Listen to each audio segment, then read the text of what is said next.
நீங்க என்ன சொல்ல சொல்லி கேட்கிறேன் எனக்கு மகாபாகியம்னு ஹனுமார் அற்புதமா சொன்னாள். என்ன சொன்னாள்? ராமா கமலபத்ராட்சா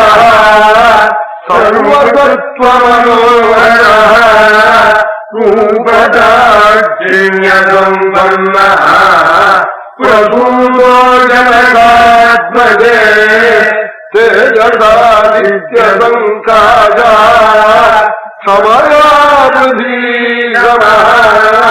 बृहस्पति नमो बुद्ध्या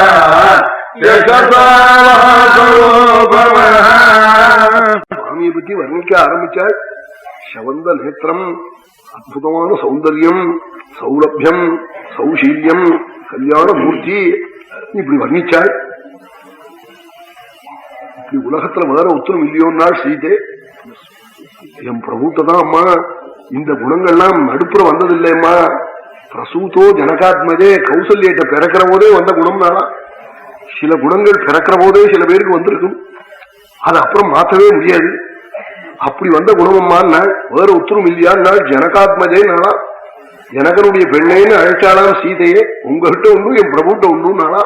அனுமார் பொறுமையில பூமி, புத்தியில பிரகஸ்பதி, உடையில குபேரன், ரூபத்துல மன்மதன், பராக்கிரமத்துல விஷ்ணு, தேஜஸ்ல சூரியன், காந்தியில சந்திரன், இப்படி சுவாமியை வர்ணிச்சு ஒரு பக்தன் லட்சுமணன் உயிருக்கு உயிராய் என் பிரபுவை பாதுகாத்து நிற்கிறான்.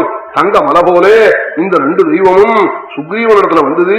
சுக்ரீவன் நீங்க சில ஆபரணங்களை மேலாக்கில கட்டி எரிஞ்சேளே, அதை சுவாமிகிட்ட கொடுக்க ஒரு முகூர்த்தம் சுவாமி பிரஜை இல்லாமல் கீழே மூர்ச்சையா போய் மார்போட மார்பாக அந்த ஆபரணங்களை அணைஞ்சு கண்ணுல ஊற்றி கதை விட்டாள் நாளா.